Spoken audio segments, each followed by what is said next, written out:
2차전지는 무엇으로 보이는 문제인지.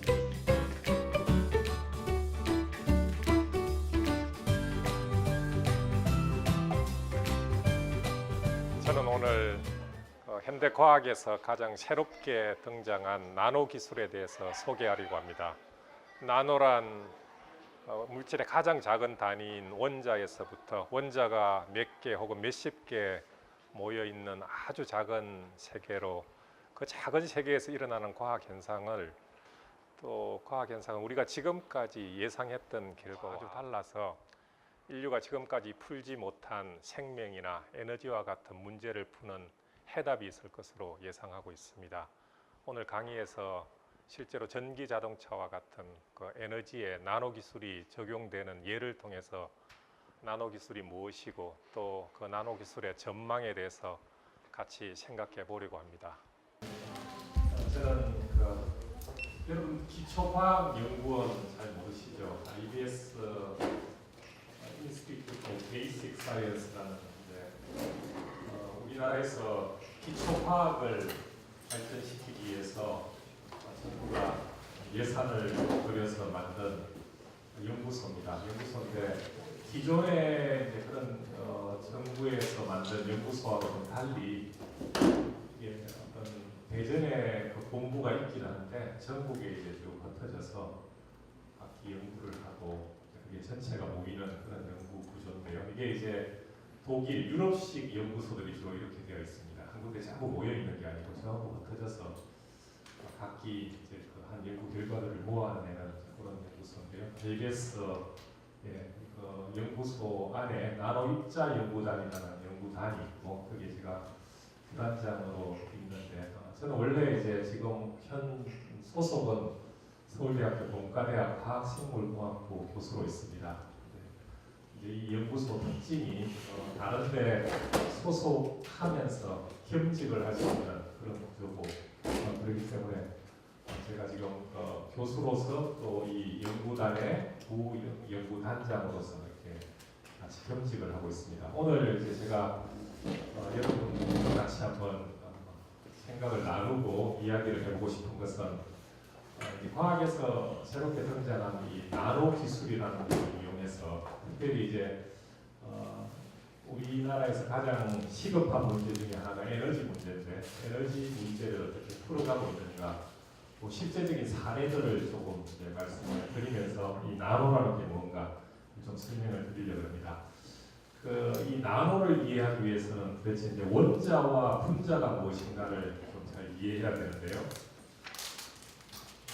원자라는 단어는 많이 들어봤죠. 물질을 이루는 가장 기본적인 단위인데요. 흔히 그냥 원자 하면 그냥 아주 작은 입자라고 그렇게 생각하는데 그 크기가 여러분들이 조금 이 나노를 이해하려면 이 원자라는 입자의 크기 그 내용에 대해서 조금 이해를 해야 됩니다.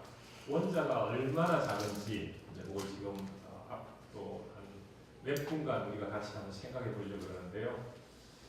원자는 물론 눈에 보이지 않고요. 원자를 쳐다보기 위해서 원자를 계속 확대해가지고 원자를 탁구공 정도만큼 키우면요. 원자를 키워서 그러면 진짜 탁구공은 얼마만큼 커져야 되느냐면 지구 크기만큼 커져야 돼요. 원자가 탁구공만 하면 진짜 탁구공은 지구만. 그런데 이제 이것도 이해를 우리가 할 수 없는 게 지구가 얼마나 큰지를 사실은 잘 모르거든요. 그냥 비행기 타고 미국을 가려면 10몇 시간을 날아가야 되고 하는 그런 크기인데 그게 실제로 우리한테 감으로 잘 오지 않기 때문에 이것도 참 이해하기는 어렵습니다. 그런 정도 하여튼 작은 크기다. 그 다음에 이 원자 자체는 특별하게 어떤 성질을 잘 띠고 있지 않습니다. 원자가 모여서 분자라는 어떤 물질의 특성을 띠는 그런 구조를 만드는데 여기 보이는 것처럼 이 레고 조각처럼 원자들이 레고 조각처럼 뭉쳐서 어떤 특정한 성질을 띠는데요. 예를 들어서 이제 우리 토요일 오후에 굉장히 졸리는 시간에 저도 커피 한 잔을 앞에 두고 있는데요. 커피는 우리가 이제 흔히 아는 카페인은 잘 알잖아요. 커피 속에 카페인이라는 분자가 들어있는데 이 카페인 분자는 탄소, 수소, 산소, 질소라는 원자들로 이루어져 있는 그런 물질인데요. 이 카페인이 잠을 깨운다는 것은 잘 알고 있는데 실제로 커피 속에 이 카페인은 아주 소량밖에 안 들어 있습니다. 커피를 이루는 물질은 커피를 분석해 보면요, 커피 속에는 한 100에서 700가지 정도의 분자가 들어 있습니다. 종류에 따라 다 다르죠. 그래서 이 700가지의 종류에 따라서 각기 다른 커피의 맛을 내는데요. 이 커피 속에는 우리가 생각하는 것처럼 몸에 좋은 물질도 많지만 몸에 좋지 않은 물질도 굉장히 많이 들어 있습니다. 여기 예를 들어서 여러분들 뭐라 볼까요? 암모니아, 크레졸 이런 것들은 여러분 들어보셨어요? 들어봤어요? 암모니아 뭐예요? 화장실 냄새. 크레졸은 화장실 청소할 때 쓰는 거예요. 세제로 많이 쓰는 거죠. 이렇게 우리 몸에 이게 이제 양이 많아지면 몸에 좋지 않은 것들이 가득 들어있고 또 그 중에 유익한 것도 들어있습니다. 그래서 커피 속에 유익한 성분을 부각시켜가지고 커피가 몸에 좋다고 신문에 보도하면 이제 커피가 아주 잘 팔리죠. 그런데 커피 속에 몸에 좋지 않은 성분이 발견되었다. 이렇게 하면 또 사람들이 커피를 안 마시게 됩니다. 그런데 모든 물질, 모든 우리가 먹는 식품 속에는 몸에 좋은 것, 좋지 않은 게 다 들어있습니다. 그처럼 아주 많은 것들이 섞여 있기 때문에 우리가 할 수 있는 것은 절제하고 좀 덜 먹고 하는 외에는 방법이 없습니다. 왜냐하면 이 커피라는 것도 생명체이기 때문에 자기가 살아남기 위해서, 잡혀먹지 않기 위해서 자기 속에 독소를 품고 있는 겁니다. 모든 생명체는 다 그렇습니다. 식물이든 동물이든 이 생존 경쟁에서 살아남기 위해서 이 안에 전부 다 들어있는 겁니다. 그런데 인간이 유리하게 해석해서 몸에 좋을 거라고 착각하고 있는 거죠. 그렇죠? 그래서 뭐든지 절제하고 조금 먹어야지 많이 먹으면 다 독이 되는 겁니다. 잡아먹히지 않으려고 하는 겁니다. 여담이지만 우리 산림욕 할 때 산 속에 들어가면 나무들에서 뿜어내는 피톤치드라는 이건 화학 물질이 아니고요. 분자들이 모여 있는 집합체입니다. 피톤치드는 독극물입니다. 이거 농축하면요, 이게 이제 소위 농약보다 훨씬 더 독한 독약입니다. 나무들이 사람들이 숲속에 들어오면 자기를 공격한 줄 알고 뿜어내는 독극물이거든요. 근데 거기에 양이 워낙 작아서 우리 사람한테는 영향을 미치지 못하고 우리 사람 몸에 붙어 있는 미생물들한테 영향을 미쳐서 우리 미생물을 죽이기 때문에 그게 우리 몸에 좋다고 이제 우리가 생각하는 거고, 그것도 모이면 다 독극물입니다. 그래서 항상 이런 나무들도 생명체로서 자기가 살기 위해서 뿜어내는 그런 것들, 그런 것들이 다 합쳐져서 그런 것들을 분자라고 부릅니다. 그 분자는 조금 전에 이야기한 원자들이 모여서 이루어져 있습니다. 그래서 이런 시각을 가지고 여기 어머니들 계신데요. 우리가 먹는 음식물, 이런 환경 문제를 전체적으로 균형 있게 볼 필요가 있습니다. 절대 이 자연은 인간에게 유리하게 되어 있지 않습니다. 치열한 생존 경쟁, 그래서 우리가 적절하게 어떻게 타협하고 사용하느냐가 됩니다. 오늘 제가 강의할 화학도 마찬가지입니다. 화학도 절대적으로 좋은 것은 없습니다. 뭐든지 과하면 다 그게 해가 되는 겁니다. 어느 선에서 적절하게 사용할 건가, 이 문제가 항상 있는 겁니다. 자, 이제 다시 원자의 크기, 나노를 이해하기 위해서 원자의 크기로 다시 돌아가는데요. 이 물이 이렇게 생긴 것, 혹시 여기 이제 중학생 정도는 알 거고요. 물은 산소 원자 한 개와 수소 원자 두 개로 이렇게 약간 구불린 형태로 되어 있습니다. 이게 이제 물의 분자인데요. 이게 얼마나 작은지, 우리가 한 모금 물을 한 모금 마시면요, 이제 생수 가져와서 여러분이 한 모금 물을 마시면 그 한 모금 물 속에 들어있는 원자라 해도 좋고요, 수소나 산소 원자라 해도 좋고, 물 분자라고 해도 좋습니다. 그 개수가 얼마나 많은지 그 개수를 채워보면요, 아프리카 북쪽에 사하라 사막이 있는데 이 사막은 대륙을 거의 전체로 몇 분의 1을 차지할 정도로 큰 사막입니다.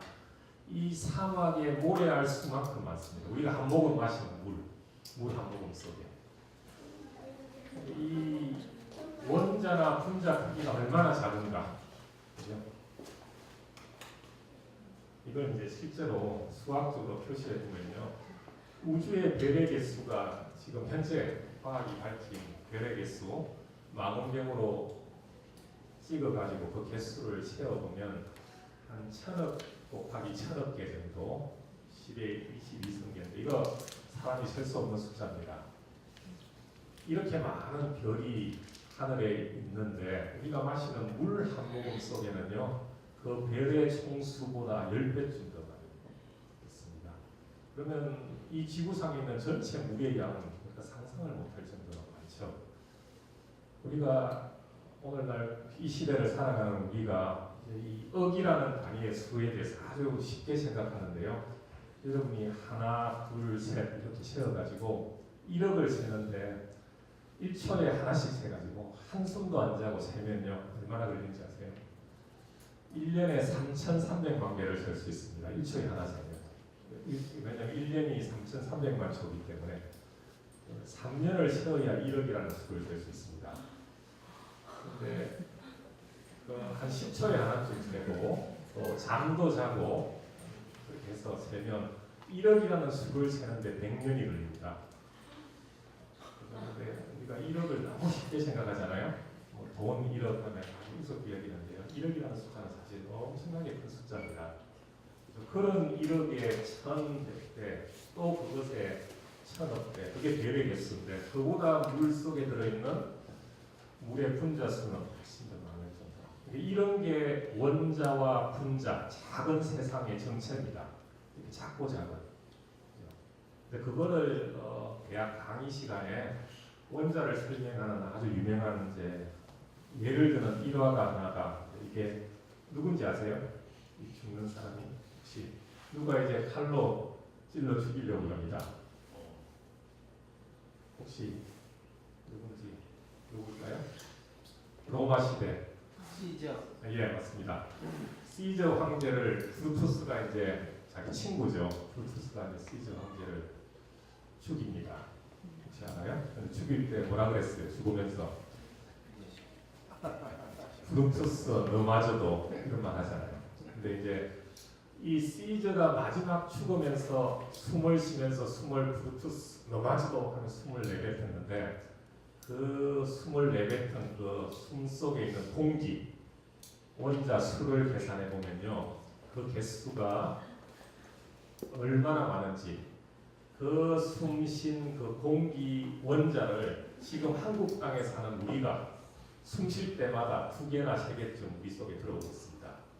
물론 로마, 이탈리아 로마 지역의 그 공기가 하늘에 퍼져가지고 2000년 동안 이제 이 지구 전체로 잘 섞였다고 가정하면 그렇게 하는 겁니다. 실제로 그랬을 가능성이 굉장히 높고요. 공기는 계속 섞이니까 바람이 불어서 우리가 숨 쉴 때마다 시저 황제가 숨 쉬었던 그 원자를 계속 같이 숨을 쉬는 겁니다.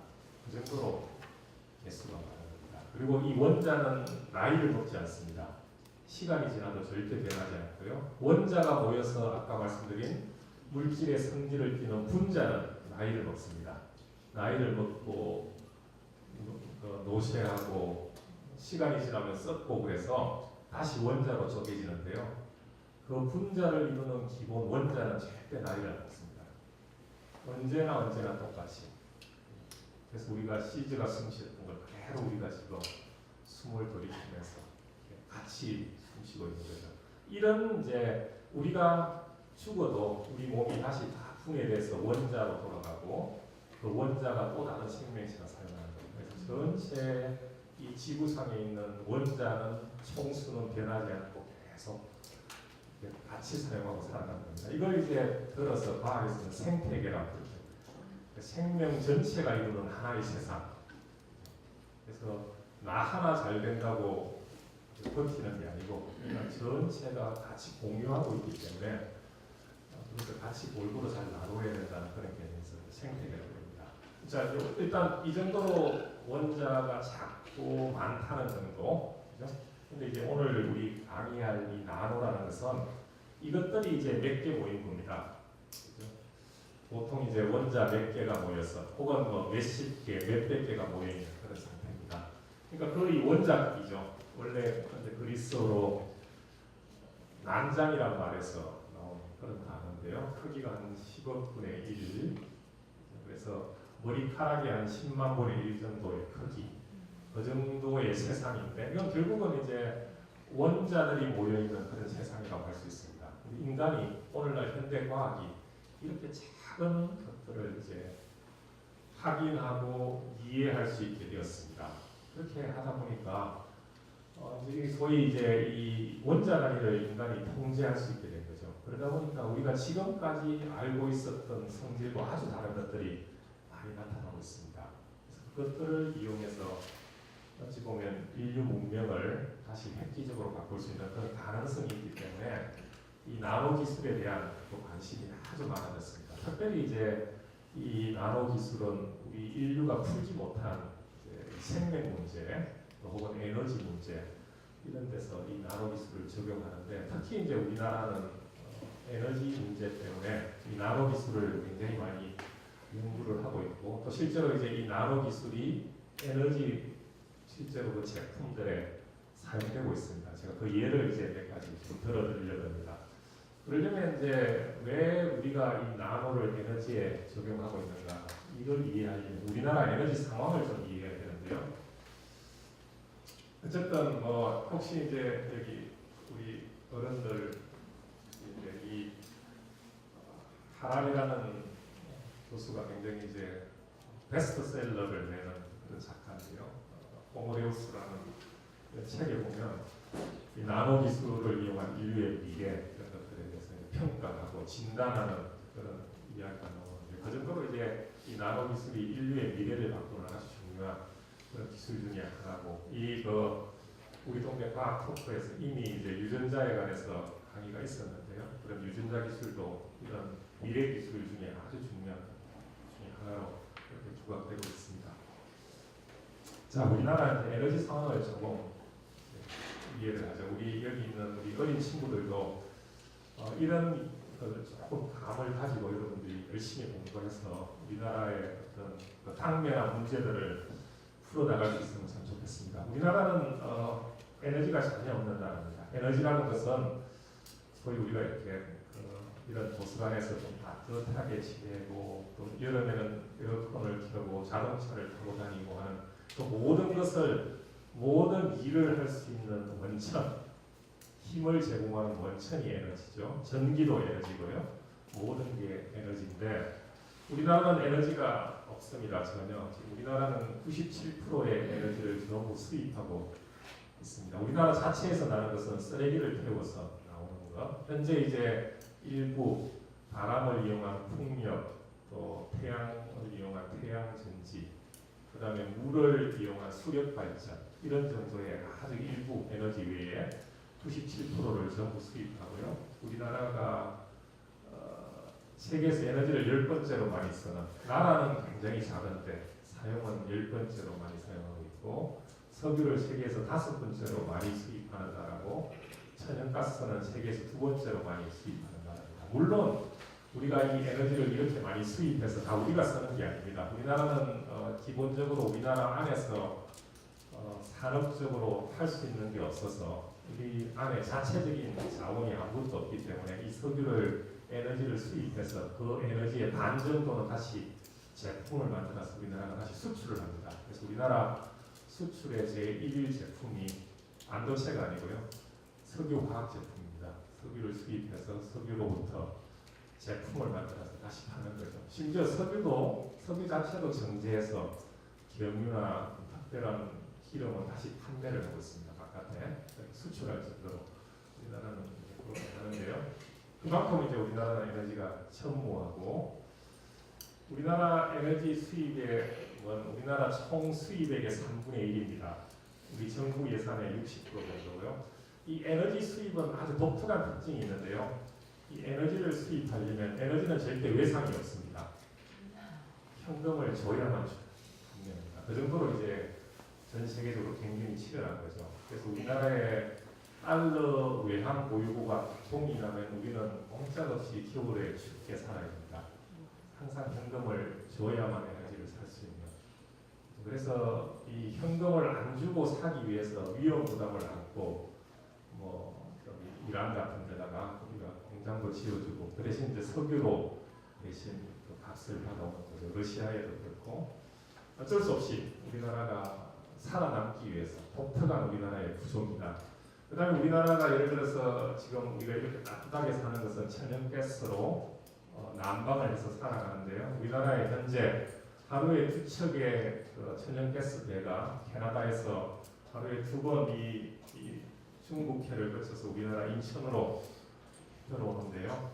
중국에서 만일 우리나라와 기분이 나빠서 여기를 차단하면 우리는 꼼짝없이 추위에 떨어야 합니다. 그래서 우리가 아무것도 없죠. 그래서 이걸 돌파하려고 지금 우리 정부가 이 러시아에서 직접 가스를 사오려고 하는데 이게 이제 외교적인 문제로 만만치는 않죠. 현재 같은 우리나라의 상황이 그렇습니다. 우리는 아무것도 없다. 제가 전무하다. 그게 이제 우리 현실이고 항상 현금이 있어야 우리가 살아갈 수 있습니다. 그러니까 매년 이게 참 시급한 문제고요. 이 전력은 이미 이제 여러분들이 논쟁이 많은 걸 알고 있기 때문에 제가 특별히 말씀을 드리지 않겠습니다. 우리나라 전기의 한 30%는 원자력이고요. 나머지는 석탄, 가스 이런 것들을 사용하고 있는데 이게 이제 굉장히 논란이 지금 많죠. 원자력을 줄이자 그렇게 하지 않는데 근데 가장 큰 이제 원인은 어떤 전력 생산을 하는 이 에너지 원천도 안전하지 않기 때문에 생기는 문제입니다. 원자력도 이게 어떨지 모르니까 항상 위험 요소를 품고 있으니까 특히 이제 노후화되었을 때 이게 이제 어떤 일이 일어났을지 아무도 예측하지도 못하기 때문에 이게 어떻게 될지 그다음에 석탄, 가스 이런 것들의 발전소는 우리가 굉장히 민감하게 잘 아는 대로 미세먼지 같은 게 발생하니까 이것도 굉장히 위험하고요. 그다음에 이제 또 우리의 이제 이 원자력은 우리뿐의 문제가 아니고요. 지금 중국에서 이 중국 항해 서해안 쪽으로 원자력 발전소를 100개를 만들고 있습니다. 근데 이 내용에 대해서는 일체 공개를 하지 않기 때문에 우리가 알 수가 없습니다. 우리가 외교적으로 저희도 이제 에너지 하는 사람들이 다 관여해서 이 중국의 이 발전 상황을 공개해 달라고 계속 요청하는데요. 중국에서 공개를 하지 않습니다. 처음 핵 발전소 몇 개 지을 때는 미국의 기술이 들어갔는데요. 지금도 미국 기술을 짜내기 때문에 이 안에서 실제로 이 바닷가에서 어떤 일이 일어나고 있는지 우리가 사실 알 길이 없습니다. 원자력 발전소. 그래서 이제 우리로서는 서로 상호 감축하자 이런 전략으로 할 수밖에 없고 또 한편으로는 이제 이 원자력 발전소를 중국에서 많이 지으면 중국은 지금 발전의 거의 대부분이 현재까지는 거의 대부분이 석탄인데요. 석탄이 많아서 그게 이제 사실 우리나라에 넘어오는 미세먼지의 대부분의 원인이 되고 있어서 어떻게 하든 이제 그 문제를 서로 풀어야 되는데 그런 어려움이 있습니다. 하여튼 제가 오늘 말씀드리는 것은 우리나라에 에너지가 전혀 없다. 이게 우리인데 이 에너지 소비라는 것은 우리뿐의 문제가 아니고 전 세계적인 문제인데요. 이제 우리한테는 직접적으로 아주 심각한 게 우리나라 바로 옆에 중국이 있다는 것 때문에 가장 심각합니다. 우리나라는 현재 이제 요 선이 국민 소득 대비 1인당 에너지를 소비하는 이 선은 평균선입니다. 이 평균 이 선보다 위쪽에 있으면 소득에 비해서 에너지를 많이 쓰고 있는 거고요. 이보다 낮으면 소득에 비해서 에너지를 작게 쓰고 있는 겁니다. 지금 미국은 전 세계에서 에너지를 가장 많이 쓰고 있는 나라입니다. 전 세계 에너지의 거의 40%를 미국이 쓰고 있습니다. 혹시 전 유학해서 잘 아는데요. 미국 사람들 얼마나 에너지를 펑펑 쓰고 있는지 가보면 놀랄 정도인데요. 주택 같은데 이렇게 쓰고 있습니다. 정반대에 중국, 인도가 있습니다. 근데 중국, 인도 두 나라, 브라질까지 합치면 이 나라들이 전 세계 인구의 거의 반을 차지하거든요. 그런데 여전히 이 세 나라가 거의 원시적인 생활을 하고 있습니다. 소위 말해서 에너지를 거의 쓰고 있지 않은 거죠. 근데 이제 이 나라들이 지금 깨어나고 있는 거거든요. 중국에 지금 1년에 자동차 늘어나는 대수가 1년에 2천만 대에서 3천만 대 늘어나는데요. 우리나라는 총 자동차 대수가 1000만 대밖에 안 됩니다. 트럭, 버스, 모든 움직이는 걸 다 치면 2천만 대인데요. 중국은 1년에 지금 2천만 대 늘어나고 아마 이제 올해 한 3천만 대 늘어날 거라고요. 한 해 늘어나는 자동차 대수가 이렇게 늘어납니다. 그래도 여전히 총 자동차 대수가 1억 대밖에 안 됩니다. 인구가 15억인데 아직 1억 대밖에 안 되기 때문에 최소 예상이 한 5억 대 정도까지 갈 거라고 예상하니까요. 그 중국 사람들이 전부 우리처럼 각 가정마다 자동차를 운전해서 사용하면 이게 이제 참 심각한 문제가 되는 겁니다. 지금 이 사람들이 그래도 아주 어렵게 살아주니까 이 정도인데 이 정도도 우리가 지금 못 산다고 난리 아닙니까? 중국에서 넘어오는 미세먼지 그거 지금 아우성인데 정말 이제 이 중국이 미국같이 문화생활을 해서 에너지를 이만큼 쓰면 우리는 그냥 대재앙이 일어나는 겁니다. 여기서 할 건가 이게 이제 심각한 문제고요.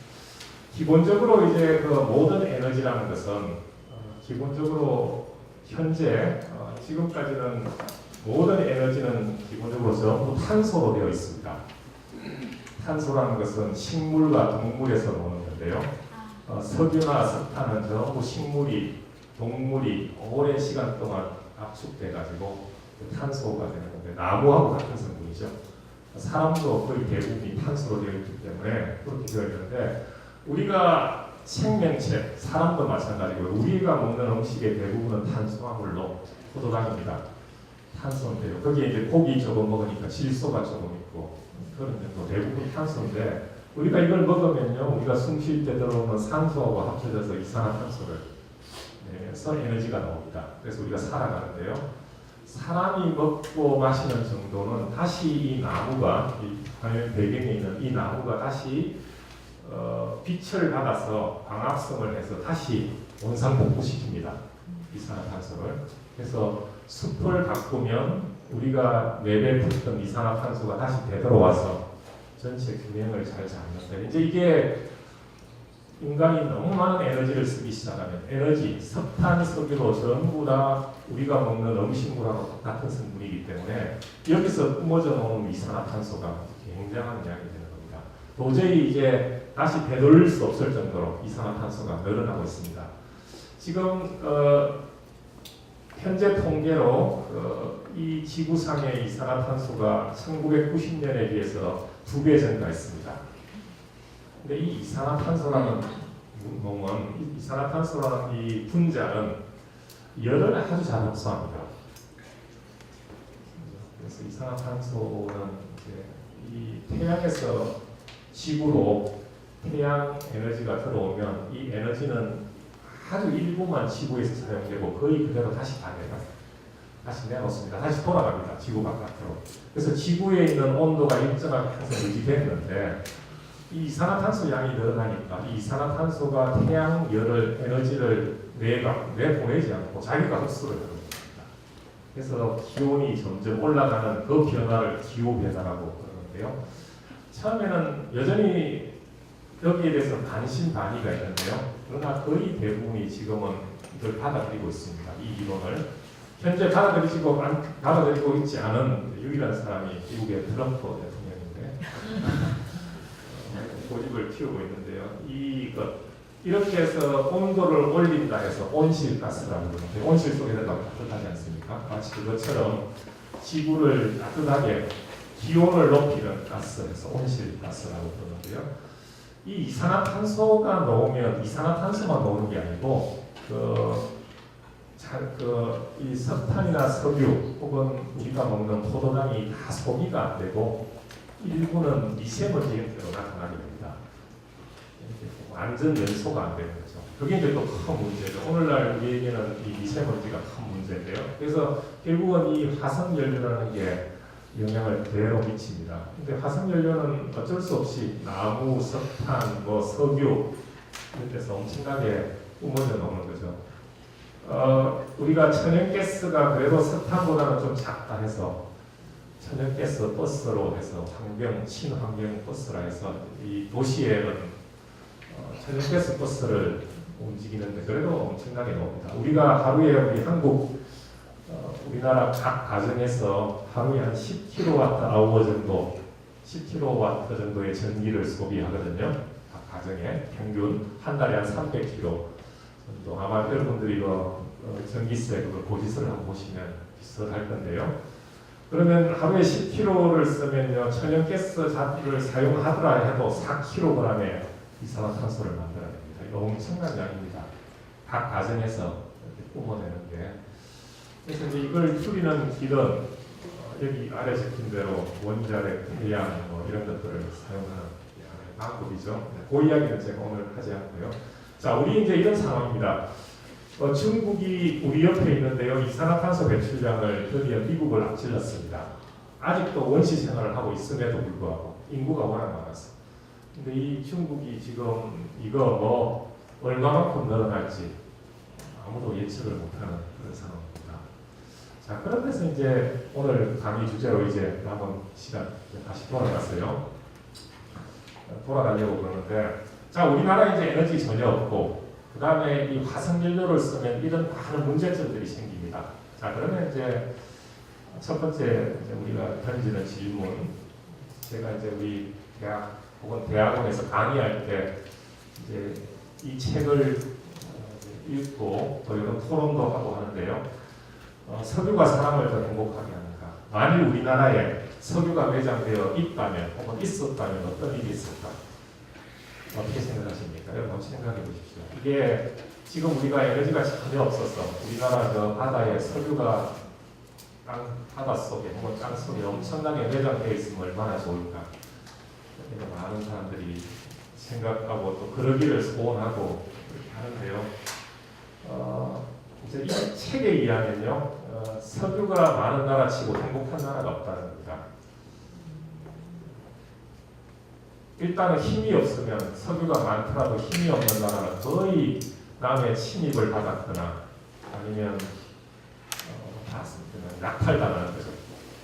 혹은 그 나라가 힘을 유지하고 있더라도 아주 나쁜 왕이나 나쁜 독재자에 의해서 잘못 이용되어서 국민들의 생활은 아주 처참한 그런 결과를 만든다는 겁니다. 이 책의 분석이 읽어보면 굉장히 잘 되어 있습니다. 우리가 사우디아라비아가 굉장히 풍족한 나라처럼 보이지만 실제로 왕족 외에 일반 국민들의 생활은 형편없거든요.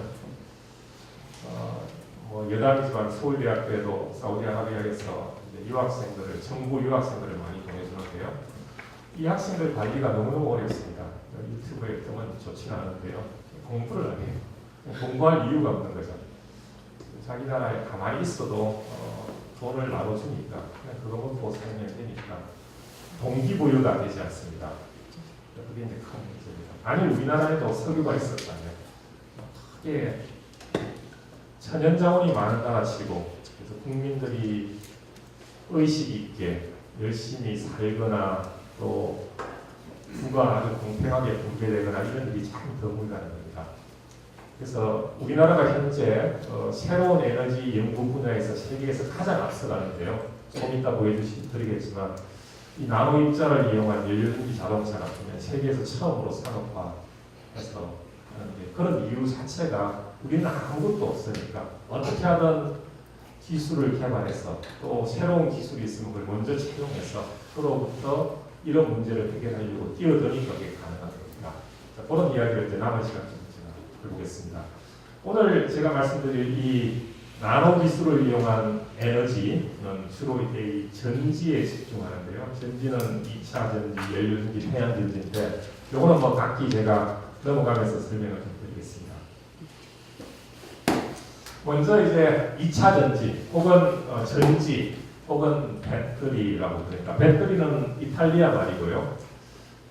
배터리라는 이탈리아 말은 뭔가 에너지를 저장한다는 그런 개념입니다. 배터리. 우리 야구에서 배터리 해봤어요. 방망이 지금 힘을 딱 모아서 에너지를 집중시켜서 치는 거.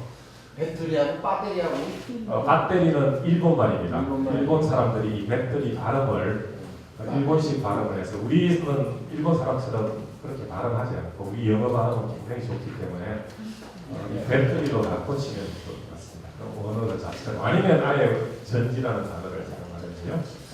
근데 이 배터리는 1800년 지금부터 200년 220년 전에 이미 이 볼타라는 이탈리아 과학자에 의해서 만들어졌습니다. 이 볼타가 이탈리아에서 얼마나 높은 대접을 받느냐면 지금은 유로 때문에 없어졌는데요. 옛날 리라라는 화폐 가장 큰 단위 중에 하나인 10만 만 리라의 이 볼타가 만든 배터리가 처음 만든 전지가 이건데요. 여기에 요 전지 그림도 있고 볼타가 살았던데 태어난 집을 기념관으로 만들었는데 기념관이 있을 정도로 만 리라에 있었고요. 5만 리라에는 그 당시에 이제 몬테소리라는 교육학자, 혹시 몬테소리 들어보셨죠, 어머니들? 그러니까 이 두 사람이 굉장히 이제 이탈리아가 낳은 세계적인 학자들로 알려져 있습니다. 그러니까 굉장히 역사가 오래됐죠.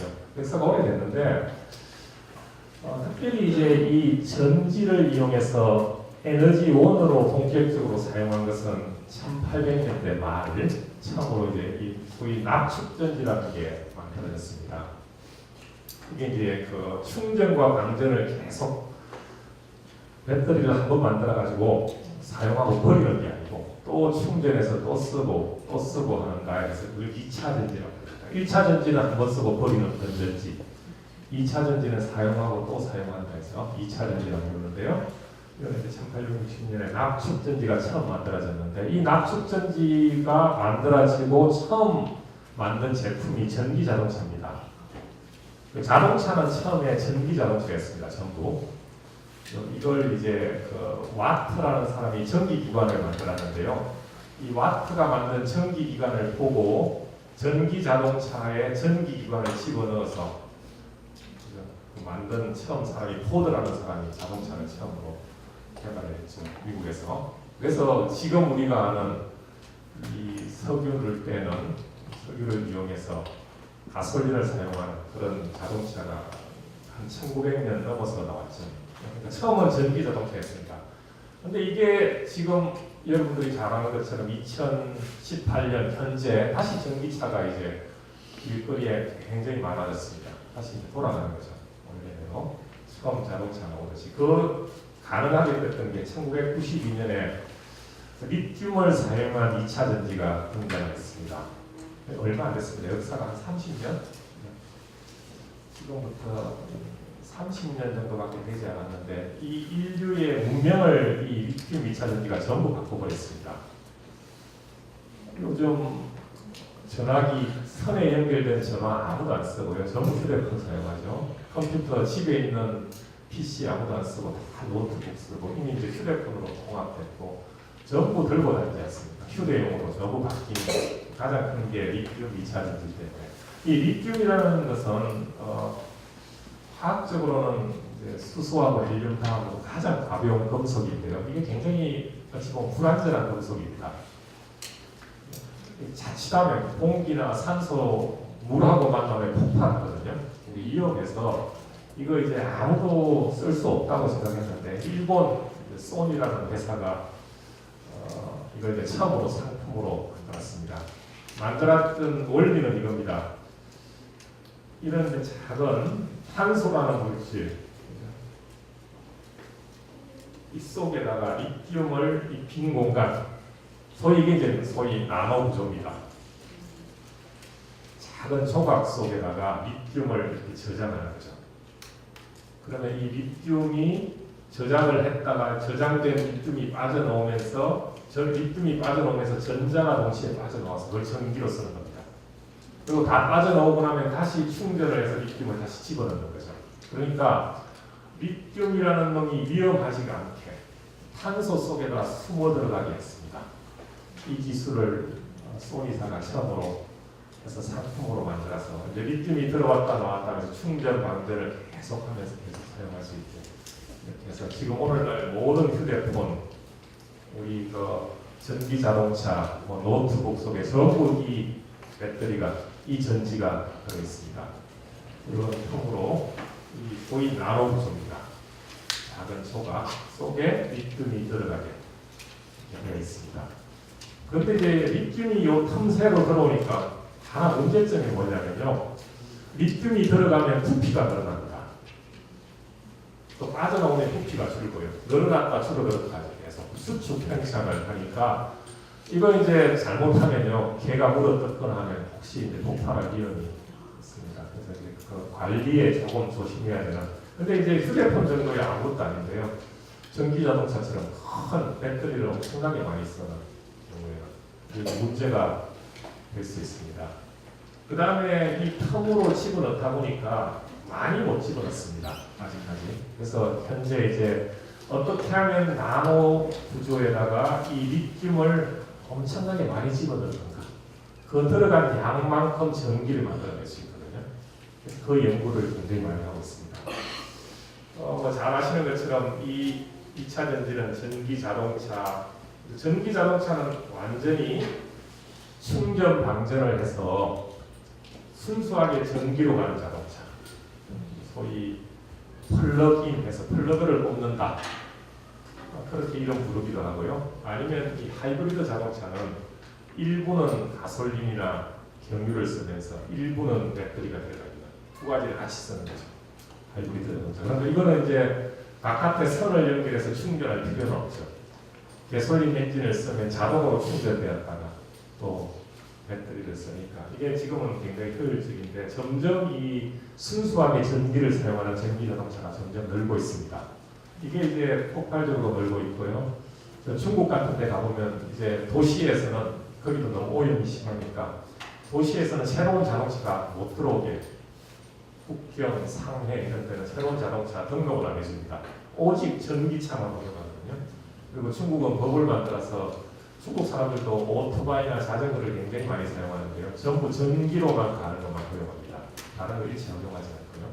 그렇게 해서 나름대로 노력을 엄청나게 하고 있죠. 그러니까 그런 면에서 이 전기 자동차는 엄청나게 지금 늘어날 것으로 예상합니다. 근데 이제 뭐 사람들이 많이 질문하는 거, 이 전기 자동차 충전을 하는 전기는 어디서 나오느냐 이렇게 질문하는데요. 그러니까 이거는 이제 좀 기술이 필요합니다. 물론 우리 전기 콕 써면 되는데 우리나라 현재 전기는요. 우리나라 전기는 한 40%는 다 버립니다. 전기는 한 번 만들어 놓고 발전소에서 전기를 만들면 그 순간 사용하지 않으면 다 버려야 됩니다.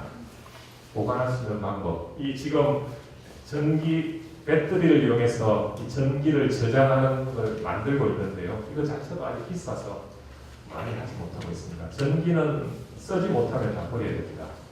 그래서 그렇지만 전기를 그렇게 만드는 이유는 혹시 갑자기 많이 써서 피크라 해가지고 최고 전기 소비량을 항상 계산해가지고 그 양만큼을 항상 만들어줘야 돼요.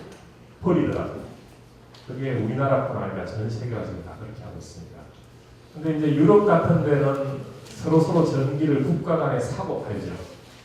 그래서 남는 전기는 옆에 나라에 팔고 그 구조가 이렇게 되어 있으니까 각 나라들이 유럽에서는 원자력 발전소를 많이 줄이는 이유가 그 없어도 옆에 나라에서 남는 거 사오면 되니까 모든 전 세계 전기에 지금 한 40%는 버리기 때문에 그것으로 사고 파는 거죠. 그때. 왜냐하면 러시아가 밤일 때 독일은 약간의 아침이고 그러니까 서로 쓰는 시간이 달라서 사고 팔 수 있죠. 그래서 우리나라도 할 수 있으면 이웃 나라들하고 전기를 이제 사고 팔 수 있으면 좋은데 우리는 우리 주변 나라하고 또 험악해서도 아직 그렇게 잘 못하고 있습니다. 장기적으로 그렇게 되면 굳이 우리가 다 안 만들어도 이제 할 수 있겠죠. 그런 면에서 그 남는 전기를 충전하기 때문에 하면 되기 때문에 전기 자동차의 전기 자체는 어찌 보면 이제 시간만 잘 조절하면 우리나라 남중에 전기를 많이 사용하지 않아서 남는 거 다 버리는 시간에 충전하게 하고 하면 되는데요. 그런 기술적인 문제가 있습니다. 근데 말씀드린 대로 이제 기본적으로는 이 전기 자동차의 현재 가장 큰 문제는 배터리 용량이 안 돼가지고 멀리 못 갑니다. 서울서 한 대전 정도 가면 또 충전을 됩니다. 그 점이 있어서 아직까지 배터리 문제 때문에 문제가 있고요. 배터리가 현재 전기 자동차 안에 현재 팔고 있는 자동차는 한 3kg 정도 들어있는데요. 300kg이면 실험 선수 3명 정도 엄청나죠. 근데 물론 이제 한 600kg 정도 배터리를 넣으면 부산까지 가는데요. 그걸 이제 아직 아무 자동차 회사가 함부로 안 넣으려고 합니다. 혹시 한 대라도 폭발하면 자동차 회사의 이미지를 망치기 때문에 서로 눈치 보고 만들죠. 유일하게 전 세계에서 마음대로 만들고 있는 데가 테슬라라는 자동차 회사고요. 거기는 뭐 그냥 자동차 회사가 아니기 때문에 마음대로 자기들이 시도를 해보고 있습니다. 하고 있지. 아직까지 우리나라 자동차 회사는 굉장히 조심스럽죠. 한 대라도 폭발하면 휴대폰 하나 폭발해도 전 세계 뉴스에 나거든요. 옛날하고 달라서 시시할 수가 없잖아요. 숨길 수가 없는 게 소비자가 바로 사진을 찍어서 인터넷에 올리면 그냥 한 시간 만에 전 세계에 다 퍼져버리니까 이제 전에는 불량률이라는 게 있었는데 요즘은 불량률이 인정이 안 됩니다. 한 대라도 터지면 마치 그 회사 전체가 문제 있는 것처럼 그렇게 비치기 때문에 그래서 이용 부담을 안 하는 거죠. 우리나라 그 LG화학이 세계적으로 뭐 네. 선두권에 네, 맞습니다. 제가 그 이야기 드릴 건데요. 우리나라 현재 리튬은 30년 역사인데 우리나라는 1990년 말에 뛰어들었습니다. 여기에 일본이 전 세계를 다 잡고 있었는데요. 1900년 말, 1999년, 98년 이렇게 뛰어들었는데 현재 전 세계 삼성, LG가 1위, 2위 배터리 회사입니다. 전 세계 배터리 2차 전지는 전부 아시아 3개국이 다 만들고 있습니다. 일본, 한국, 중국 세 나라가 다 만들고 있고 가장 품질 좋은 배터리는 전부 한국에서 다 나오고 있습니다. 휴대용 배터리는 전부 우리나라께 사용되고 있고요. 중국 배터리가 등장하고 있는데 중국 자동차에 일부 도입되고 있는데 여전히 이제 안전 문제가 있어서 우리나라가 주도하고 있습니다. 그러니까 아까 제가 우리나라 석유가 하나도 없다고 말씀드린 게 이런 건데요. 아무것도 없으니까 우리는 먹고 살 게 이거밖에 없으니까 정말 열심히 하는 거죠. 그렇게 해서 배터리의 세계 1위 국가가 되어 있습니다. 근데 이제 중국이 굉장히 견제를 많이 하고 있는 거죠. 그렇지만 뭐 여전히 가장 잘하고 있는 나라입니다. 여러분들 우리 어린이 여러분들은 이런 자랑스러운 나라에 여러분 살고 있는 거고 이거 계속 하려면 여러분들이 과학도 열심히 해서 여러분들이 너무 이런 과학 수학 같은 게 좀 싫어도 좀 참고 좀 수학 열심히 해야 되는 열심히 해서 이거 계속 이어가야 돼요. 우리가 에너지가 아무것도 없어서 우리가 살 길은 이거밖에 없거든요. 살길이 수학 공부밖에 없어요. 자, 그래서 이제 저희 연구단, 우리 서울대 팀도 어떻게 하든 이 국가 산업에 도움을 주기 위해서 정말 열심히 하고 있고요. 그래서 이 사이언스라는 잡지가 전 세계에서 가장 좋은 잡지인데 거기에 위에 새로운 나노 입자를 이용한 이 전극, 새로운 소재를 만들어서 발표를 해서 굉장히 주목을 받고 있는데 이런 이제 여기가 사각형 비어있는 사각형이죠. 요 한 개 한 개가 원자는 보이지 않습니다. 이게 원자가 한 100개, 200개 모여 있는 크기입니다. 이게 이제 나노 입자들인데 이렇게 사각형으로 만들어 있으니까 사각형들은 이어내면요 막 차죠. 부피가 낭비도 없고 여기에 리튬이 들어가면 부피가 늘어나더라도 다시 늘어나지 않습니다. 빈 공간이 있었어요. 이거는 기존에 쓰고 있는 소재가 아니고 전혀 새로운 건데요. 그래서 용량도 몇 배 더 낮고 이렇게 해서 하고 있고 이걸 이제 어떻게 하면 산업화할지 그런 연구를 지금 하고 있고요. 비슷한 거 이런 겁니다. 이런 사각형 이게 다 나노 크기인데요. 머리카락의 한 10만 분의 1 정도 되는 아주 작은 원자가 수백 개 모여있는 작은 크기 상자 속에다가 이런 작은 배터리 물질을 집어넣고 이 안에다 리튬이 들어왔다 나갔다 하면 성능이 좋지 않은 아주 좋은 그런 소재를 개발하고 있습니다. 그 다음에 이제 차세대로 우리나라도 그렇고요. 석유를 수입해가지고 정제하면 엄청나게 많은 황이 쌓입니다. 황이라는 게 여러분들 온천에 가면 유황 벤치가 하지 않습니까? 그게 이제 석유 속에도 이 황이 굉장히 많이 들어있고 이 황이 들어있으면 자동차를 망치기 때문에 그 다음에 이 황이라는 놈이 공기 중에 넣으면 그대로 미세먼지가 됩니다. 그래서 이 황을 전부 우리나라 석유에서는 가솔린은 엄격하게 다 제거를 하는데요. 제거하고 나면 남은 황을 전혀 쓸 길이 없습니다. 쓸 데가 없어서 이렇게 전 세계적으로 다 정유회사 옆에는 쌓아두는데요. 저희가 요 황을 이용해서 전지를 만드는 연구를 했고, 여기에도 이 황이라는 게 전기가 전혀 통하지 않아서 전기가 통하게 하려고 이 나노 금속을 집어넣어서 배터리 성능이 아주 잘 나오는 것을 그래서 굉장히 좋은 접시에 저희가 심고, 지금 이거는 아까 말한 배터리 해산하고 같이 연구를 하고 있습니다. 이거는 지난주에 이제 신문에 발표됐던 저희 결과인데요. 이것도 똑같습니다. 이게 작은 것, 요 하나를 확대해 보면요, 작은 입자들이 보이죠. 이게 한 개 한 개가 원자 수십 개가 모여 있는 나노 입자인데요. 이것들이 모여서 이렇게 둥근 속이 비어 있는 굴을 만들었습니다. 아까 사각형 만들었는데 그 굴을 만들어서 여기에 이제 입김이 들어오면 부피가 늘어났다 줄어들었다 이거 전혀 변하지 않나. 아무리 사용해도 깨지지도 않고 굉장히 안정적인 걸 만들어서 힘세고 오래가는 배터리 나노 입자 만들었습니다. 여전히 이제 이 나노 입자가 배터리에 사용되는 것은 아주 좀 제약이 있는데요. 그 가장 큰 문제는 가격 때문에. 성능은 좋은데, 그래서 아마 이제 조금 그 전기 자동차나 이런 데서 가격 문제가 조금 해결되면 아주 많이 사용되고, 그러면 기존에도 보다 훨씬 성능 좋은 것들이 나올 거로 예상하고 있습니다. 자, 이제 두 번째 간단히 말씀드릴 거는, 두 번째 이제 그 에너지 문제를 해결하기 위한 나노 소재로는 연료전지. 혹시 연료전지 들어봤어요? 수소, 예, 맞습니다. 물을 전기 분해하면 산소하고 수소가 나옵니다. 전기 분해하면 전기를 집어넣습니다. 이거 이제 과학 시간에 실험해본 어린이 있어요? 이거 물 전기 분해. 그러면 막 공기가 그죠? 산소하고 수소가 보글보글 올라와요. 물에서 그죠? 그래요.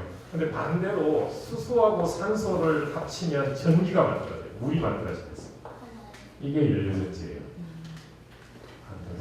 그러면 한쪽에는 수소를 흘리고 한쪽에는 산소를 이렇게 흘리면, 공기를 흘리면 전기가 나와요. 그럴 때 이 전기를, 수소와 산소를 흘려서 전기를 만들려면 여기에 동그라미 이게 나노 입자예요. 아주 큰 입자에서는 반응이 안 일어나는데 아주 작은 나노 입자에서는 이런 반응이 일어나는 거예요. 아주 독특한 현상입니다. 이걸 이제 촉매라고 부르는데요. 이런 넘어가겠습니다. 이런 연료전지도 굉장히 오래됐어요. 새로운 게 전혀 그 자체는 새로운 게 아닙니다. 왜냐하면 이미 우주선에는 전부 이 연료전지를 사용하고 있어요. 우주선에서는 전기를 만들어낼 수 있는 방법은 태양전지밖에 없고요. 태양전지로 만든 전기로, 그 전기로 뭘 하느냐면, 그 전기로 좀 듣기가 그렇지만 이제 우주인들이 오줌을 하잖아요. 그 오줌에 그 전기를 집어넣으면 물이잖아요. 물이 분해돼가지고 수소하고 산소가 만들어져요. 그럼 그 수소와 산소를 다시 합쳐서 연료전지를 이용해서 전기를 다시 만듭니다. 만들어서 그 계속 다시 그러면 수소, 산소 합치니까 오줌이 깨끗한 물이 되는 거죠. 그럼 그걸 다시 마시고, 또 우주인이 되려면 그 정도는 참아야죠. 그 정도는 아무것도 아니겠죠. 목마른 것보다는 훨씬 낫잖아요. 그렇게 해서 우주선에 물을 많이 싣고 갈 수 없기 때문에 아주 최소량만 싣고 가서 계속 그렇게 또 사용하고 또 사용하고 하는 것입니다. 그러니까 연료전지가 물을 만들 때 꼭 필요한 거죠. 그래서 우주선에서 오래전부터 사용했는데, 이걸 이제 오늘날 전기 자동차를 만드는데요. 현대자동차가 2년 전에 세계 최초로 이 연료전지를 산업화했습니다. 올해 아마 여러분들이 지난주 뉴스에 보면, 이번 주 지난주에 보면 현대자동차가 우리 전 세계에서 처음으로 양산 자동차를 엄청나게 많이 만들겠다고 발표를 했죠. 그래서 한국이 산업화를 하자마자 일본 토요타라는 자동차 회사에서 연이어 상업화를 발표했습니다. 그래서 토요타는 이제 일본은 내후년 2020년에 동경올림픽이 열리는데요. 동경올림픽을 기점으로 이 연료전지 자동차를 본격적으로 전 일본에 이제 뿌리려고 노력하고 있습니다. 우리나라도 이제 우리가 먼저 앞섰으니까 우리가 이걸 어떻게 하면 이걸 유지하려고 그러는데 자동차 회사는 이렇게 앞서가려고 하는데 여전히 이제 그 기존에 막 이권이 있는 거예요. 자동차 그래서 쉽지는 이렇게 뚫고 나가는 게 쉽지는 않은데 하여튼 저 문제를 잘 풀어나가고 있습니다. 장점은요, CO2가 우리나라는 수소가 그 정유회사에서 수소가 많이 나오는 나라입니다. 우리나라는 수소가 남는 나라고요. 이제 나라마다 상황이 좀 다른데 그래서 우리는 수소가 많기 때문에 자동차를 돌리는 데는 아직은 큰 문제가 없고요. 그러다 보니까 CO2가 이산화탄소가 전혀 안 나오고 미세먼지가 전혀 발생하지 않죠. 이 자동차는 저도 여러 번 타봤는데요. 같이 현대자동차하고 개발도 하고 있으니까 하는데 이거는 그냥 물만 나옵니다. 아무것도 없습니다. 소리가 전혀 안 나가지고요. 너무 조용해서 위험하죠. 사람들한테 접근을 해도 그냥 그냥 마시고 됩니다. 너무 조용해서 일부러 소음을 집어넣습니다. 소리를. 소리. 선생님이 경상도 사람이라서. 예. 소리가 전혀 안 나요. 너무 조용해서 문제죠. 뭐 요즘 혹시 하이브리드나 전기차 같은 거 사용하시는 분도 마찬가지죠. 그 모터 엔진이 소리가 안 나가지고 시동이 걸렸는지 안 걸렸는지 잘 알 수 없을 정도로 조용하죠. 그렇게 이것도 말씀드린 대로 우리가 이렇게 할 수밖에 없는 게 우리가 아무것도 없으니까 기술로 먼저 앞서가는 시도를 할 수밖에 없습니다. 역시 이것도 굉장히 자랑스러운 일입니다. 근데 이 자동차 속에 나노 소재가 굉장히 많이 들어 있습니다. 소위 말해서 저희도 서울대가 만든 이 나노 입자인데요. 이 수소, 산소를 전기로 바꾸는 핵심 물질이 백금 나노 입자인데요. 이 작은 입자 한 개 한 개가 원자가 수백 개 모여있는 아주 작은 입자. 올해 저희 연구실 결과가 굉장히 좋은 잡지인데요.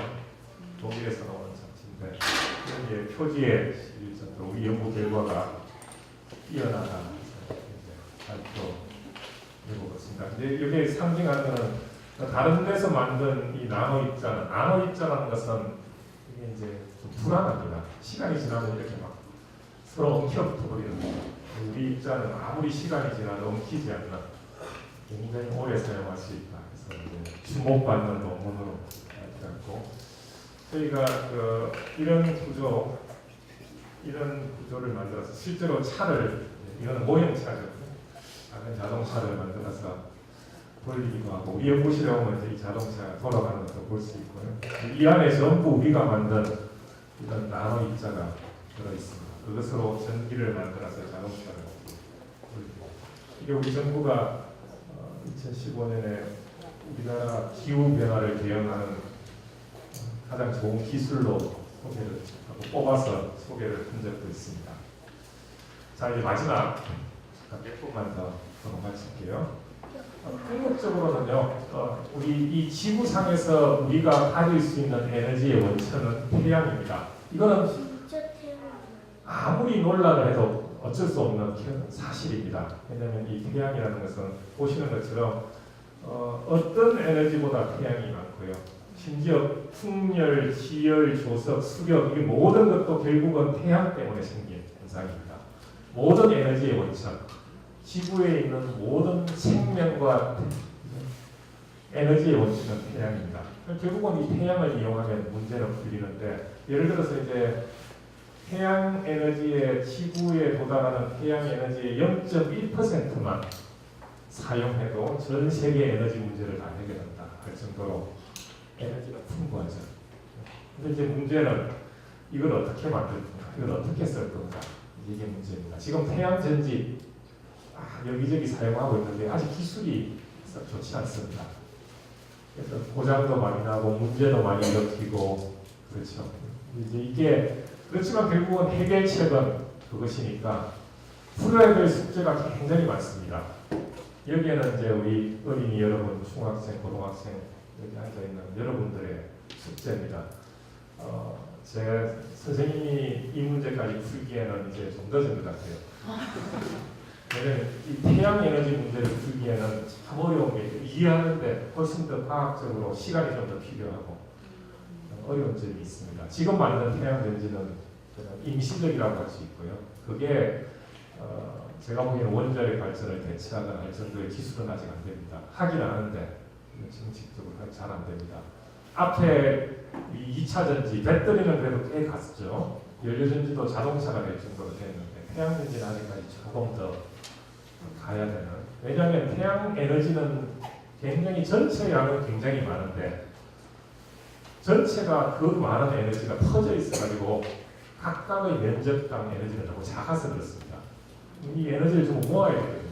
돋보기처럼 전부 모으면 큰 에너지가 되니까 그것부터 이용하면 괜찮은데 지금 이렇게 흩어져 있는 태양 에너지를 모아내는 게 보통 어려운 게 아닙니다.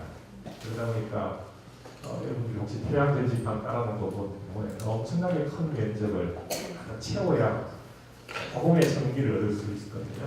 그것도 햇빛이 좀 들어가거나 그늘이지거나 어두워지면 그 양이 확 줄어서 별로 안 좋고 변덕도 심하고 되게 어렵죠. 그러면 심지어 이제 그래서 미국 같은 데서는 아예 태양 전지를 저기 태양 근처까지 수성 안으로 보내가지고 지금 수성에 인공 우주선을 보내는데요. 그 가장 큰 이유가 에너지 문제 때문에. 그리고 그걸 이해해서 수성 근처에다가 태양 전지를 가득 설치해서 이제 전기는 요즘 선이 없어도 전달이 가능합니다. 무선 충전 가능하듯이 그런 식으로 전기를 지구로 끌어올리려고 하는 거죠. 태양 그러니까 지구 바깥으로만 나가도 구름이 없고 항시 똑같으니까 전기가 괜찮은데요. 우리가 사는 이 땅에 오면 문제가 많습니다. 먼지가 덮기도 하고 구름이 가리기도 하고 그래서 어려움이 많죠. 그런 데서 그런 문제를 푸는 것은 이제 여러분들 이 다음 세대들의 숙제입니다. 또 하나 이제 태양전지의 문제는 좀 더 이쁜 태양전지가 필요합니다. 그리고 지붕 같은데 지금은 많지 않으니까 아무도 시비를 걸지 않는데요. 좀 지나면 이게 너무 많아지면 흉물스럽게 보일 수 있습니다. 시간이 지나면 낡고 그러면. 그래서 저희가 이제 하고 있는 것은 창문을 배치하는 거, 그다음에 여러 가지 색깔을 입히는 것 이런 걸 하는데요. 요 하나하나가 이 색깔은 전부 다 나노 입자로 되어 있습니다. 나노 입자가 크기가 작기 때문에 얇게 바르면 투명하고요. 그다음에 색깔을 크기에 따라서 색깔을 다양하게 만들 수 있습니다. 그래서 다양한 색깔을 만들 수 있고 또 이렇게 반투명 혹은 투명하게 만들 수 있으니까 이런 걸 이용해서 이제 전지를 만들 수 있습니다. 이런 게 이제 나노를 이용하는 거고요. 저희가 이제 그 결과들을 또 역시 발표합니다. 그 다음에 결국은 이제 우리의 숙제는요.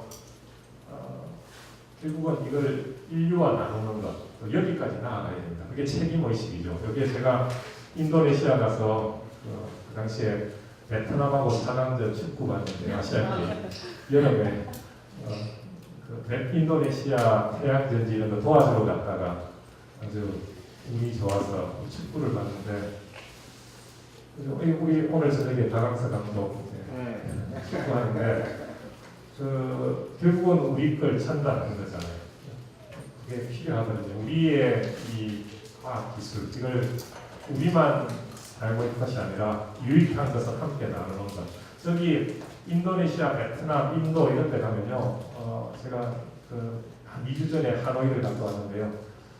앞이 안 보입니다. 그 매연 때문에. 근데 그 매연의 전부 원인이 우리나라 자동차입니다. 우리나라 중고 자동차는 전부 다 베트남에 있습니다. 베트남뿐 아니라요. 네팔, 전 세계 어디 나라 가도 우리나라 중고차는 다 나가 있습니다. 이게 다 매연을 일으키고 모든 문제를 다 일으키고 있거든요.